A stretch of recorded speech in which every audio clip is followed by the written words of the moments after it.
বাংলাদেশের অর্থনীতির আকাশে কি সত্যিই নতুন কোনো ঝড়ের পূর্বাভাস দেখা যাচ্ছে?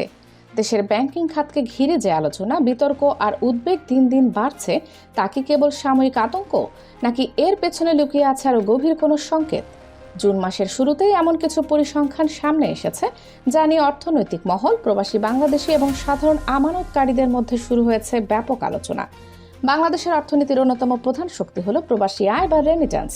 প্রতি বছর বিশ্বের বিভিন্ন দেশে কর্মরত লাখো বাংলাদেশি তাদের কষ্টার্জিত অর্থ দেশে পাঠিয়ে শুধু নিজেদের পরিবারকেই নয়, পুরো অর্থনীতিকেই সচল রাখতে গুরুত্বপূর্ণ ভূমিকা রাখেন।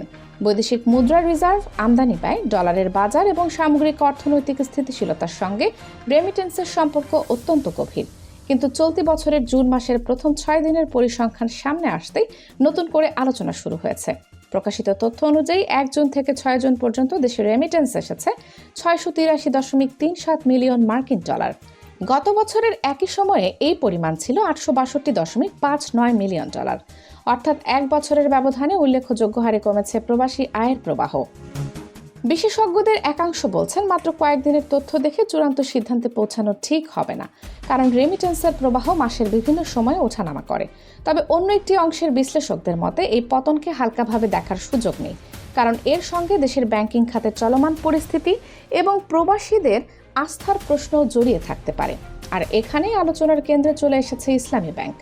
বাংলাদেশের ব্যাংকিং খাতে দীর্ঘদিন ধরে গুরুত্বপূর্ণ অবস্থান ধরে রাখা এই প্রতিষ্ঠানকে ঘিরে সাম্প্রতিক সময়ে নানা গুঞ্জন, উদ্বেগ এবং বিতর্ক ছড়িয়ে পড়েছে।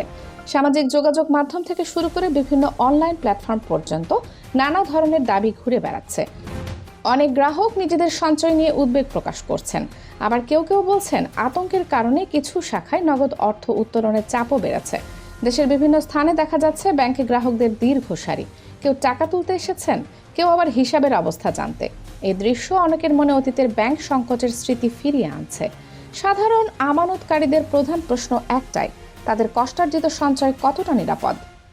ব্যাংকিং খাতের বিভিন্ন সূত্র এবং সামাজিক মাধ্যমে ছড়িয়ে পড়া তথ্য অনুযায়ী সাম্প্রতিক সময়ে বিপুল পরিমাণ অর্থ উত্তোলন এবং বহু হিসাব বন্ধ হওয়ার দাবি করা হচ্ছে।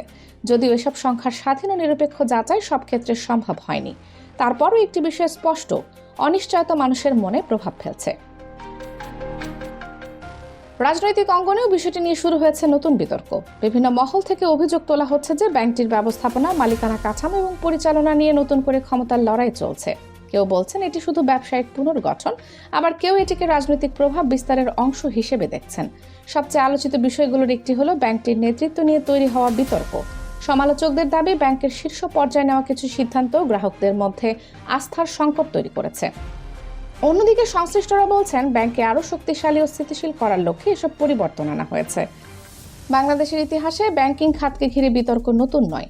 অতীতেও বিভিন্ন সময় ঋণ কেলেঙ্কারি, খেলাপি ঋণ, প্রভাবশালী ব্যবসায়ী গোষ্ঠীর আধিপত্য এবং রাজনৈতিক হস্তক্ষেপ নিয়ে আলোচনা হয়েছে। ফলে নতুন কোনো বিতর্ক সামনে এলে সাধারণ মানুষের উদ্বিগ্ন হওয়াটা অস্বাভাবিক নয়। বিশ্লেষকদের মতে ব্যাংকিং খাতের সবচেয়ে বড় সম্পদ হলো জনগণের আস্থা। একটি ব্যাংকের ভল্টে কত টাকা আছে তার চেয়েও গুরুত্বপূর্ণ হলো মানুষ সেই প্রতিষ্ঠানের উপর কতটা বিশ্বাস রাখছে, কারণ ব্যাংকিং ব্যবস্থা মূলত বিশ্বাসের উপর দাঁড়িয়ে থাকে। যখন সেই বিশ্বাসে ফাটল ধরে, তখন পরিস্থিতি দ্রুত জটিল হয়ে যেতে পারে।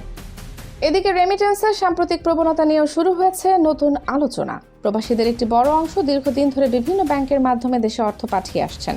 তারা যদি কোনো কারণে ব্যাংকিং ব্যবস্থার প্রতি আস্থা হারান, তাহলে তার প্রভাব কেবল একটি প্রতিষ্ঠানের মধ্যে সীমাবদ্ধ থাকবে না, বরং পুরো আর্থিক ব্যবস্থার উপর চাপ তৈরি হতে পারে। অনেক অর্থনীতিবিদ সতর্ক করে বলছেন, আতঙ্কের পরিবেশ তৈরি হলে মানুষ ব্যাংক থেকে নগদ অর্থ তুলে রাখতে শুরু করে। এর ফলে ব্যাংকে তারল্য ব্যবস্থাপনা চাপে পড়তে পারে, আবার একই সঙ্গে বাজারে গুজব ছড়ালে পরিস্থিতি আরও জটিল হতে পারে। তাই যে কোনো তথ্য যাচাই করে দেখা এবং দায়িত্বশীল আচরণ করা অত্যন্ত গুরুত্বপূর্ণ। এখানে আরেকটি বিষয় বিশেষভাবে উল্লেখযোগ্য। অর্থনীতি কখনো শুধুমাত্র সংখ্যার খেলা নয়, মানুষের মনস্তত্ত্ব এখানে বড় ভূমিকা রাখে। কোনো প্রতিষ্ঠানের বিরুদ্ধে অভিযোগ উঠলেই সেটি সত্য প্রমাণিত হয়ে যায় না, আবার অভিযোগকে সম্পূর্ণ উড়িয়েও দেওয়া যায় না। তাই স্বচ্ছ তদন্ত, জবাবদিহিতা এবং তথ্য প্রকাশই হতে পারে আস্থা ফিরিয়ে আনার সবচেয়ে কার্যকর উপায়। অর্থনৈতিক বিশ্লেষকদের মতে এখন সবচেয়ে বেশি প্রয়োজন রাজনৈতিক প্রতিযোগিতার ঊর্ধ্বে উঠে আর্থিক খাতের স্থিতিশীলতা নিশ্চিত করা, কারণ একটি ব্যাংকের প্রশ্ন শেষ পর্যন্ত কেবল একটি প্রতিষ্ঠানের প্রশ্ন নয়, এটি কোটি মানুষের সঞ্চয়, লাখো পরিবারের ভবিষ্যৎ এবং পুরো অর্থনীতির সঙ্গে সম্পর্কিত। সময় বলে দেবে বর্তমান বিতর্কের শেষ পরিণতি কী হবে। তবে একটি বিষয় নিয়ে প্রায় সবাই একমত, ব্যাংকিং খাতে জনগণের আস্থা অক্ষুণ্ণ রাখা এখন দেশের জন্য অত্যন্ত গুরুত্বপূর্ণ একটি চ্যালেঞ্জ। কারণ অর্থনীতির শক্তি শুধু রিজার্ভের অঙ্কে নয়, মানুষের বিশ্বাসের মধ্যেও লুকিয়ে থাকে। আর সেই বিশ্বাস যদি দুর্বল হয়ে যায়, তাহলে তার অভিঘাত কোনো একক প্রতিষ্ঠান নয়, পুরো অর্থনীতিকে স্পর্শ করতে পারে। তাই এখন সবার নজর একদিকে, বাংলাদেশ ব্যাংকিং খাত কি নতুন করে আস্থার ভিত গড়ে তুলতে পারবে, নাকি চলমান বিতর্ক আরও বড় কোনো সংকটের দিকে নিয়ে যাবে?